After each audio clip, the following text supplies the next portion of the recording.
The first book of Samuel, chapter 29. Achish sends David back to Ziklag.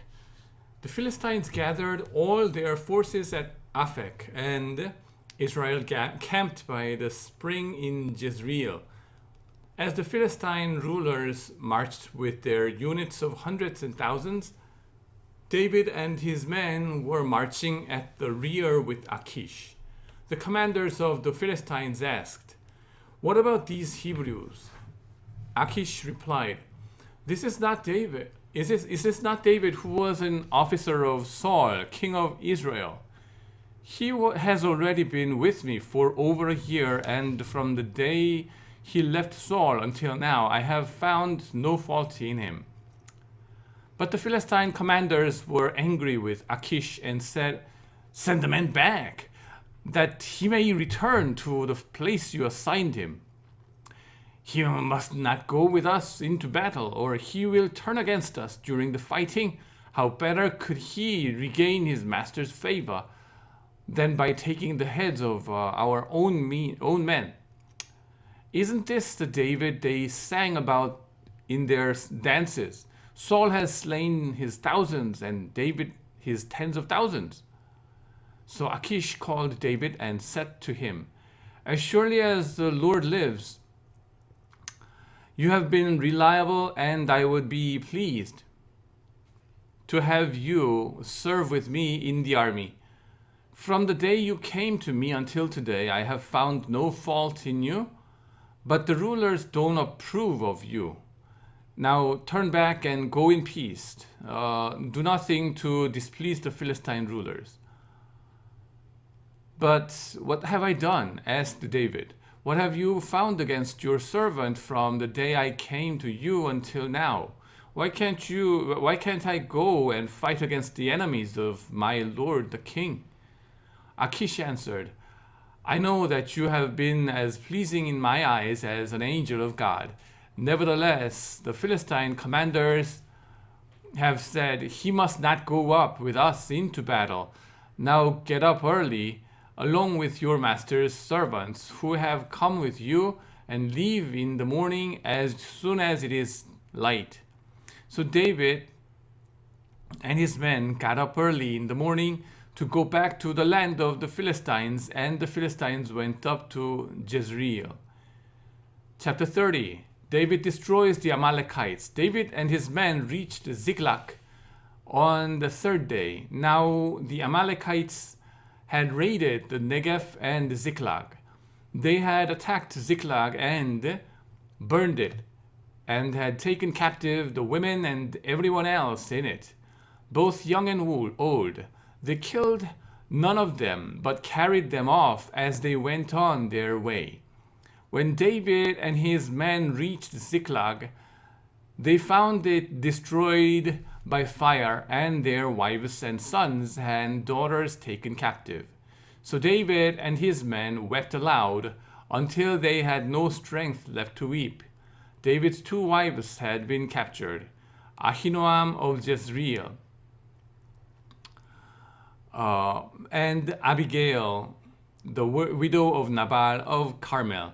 David was greatly distressed because the men were talking of stoning him.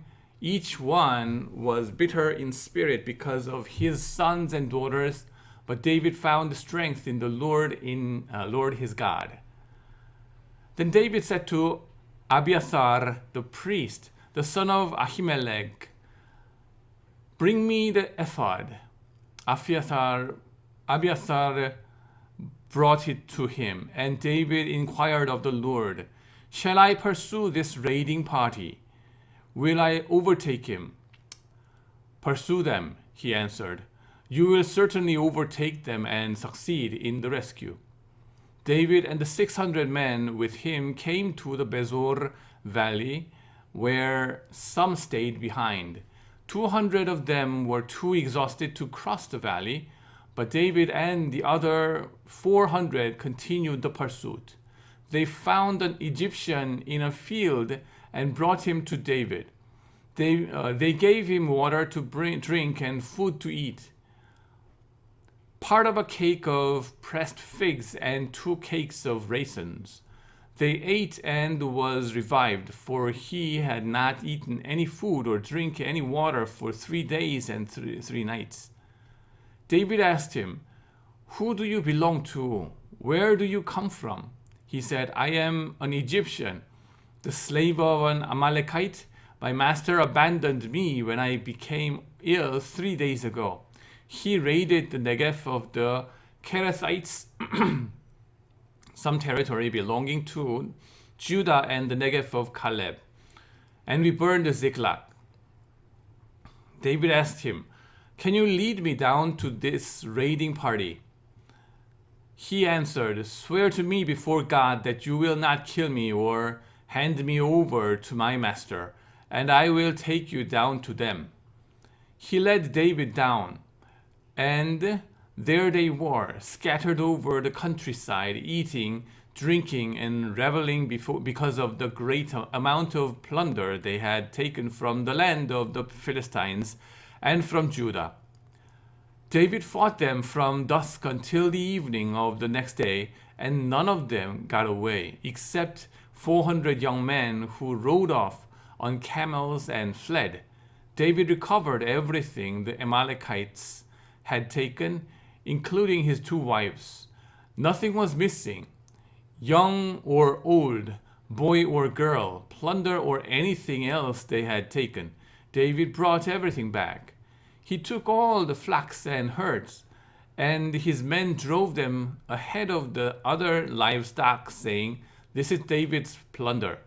Then David came to the 200 men who had been too exhausted to follow him and who were left behind at the Bezor Valley.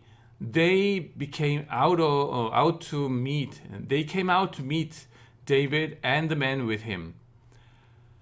As David and his men approached, he asked them how they were. But all the evil men and the troublemakers among David's followers said, "Because they did not go out with us, we will not share with them the plunder we recovered. However, each man may take his wife and children and go." David replied, "No, my brothers, you must not do that with that the Lord has given us. He has protected us and delivered into our hands the raiding party that came against us. Who will listen to what you say? The share of the man who stayed with the supplies is to be the same as that of him who went down to the battle. All will share alike." David made this a statute and ordinance for Israel from that day to this. When David reached Ziklag, he sent the sum of the plunder to the elders to Judah, who were his friends, saying, "Here is a gift for you from the plunder of the Lord's enemies." David sent it to those who were in Bethel, Ramoth, Negev, and Jatir, to those in Aroer, Siphmoth, Eshtemoa, and Rakal, to those in the towns of the Jerahmeelites and the Kenites, to those in Hormah, Bor, Ashan, Athak, and Hebron, and to those in all the other places where he and his men had roamed. Chapter 31. Saul takes his life. Now the Philistines fought against Israel, and the Israelites fled before them, and many fell dead on Mount Gilboa. The Philistines were in hot pursuit of Saul and his sons, and they killed his sons Jonathan, Abinadab, and Malchishua. The fighting grew fierce around Saul, and when the archers overtook him, they wounded him critically. Saul said to his armor-bearer, "Draw your sword and run me through, or these uncircumcised fellows will come and run me through and abuse me."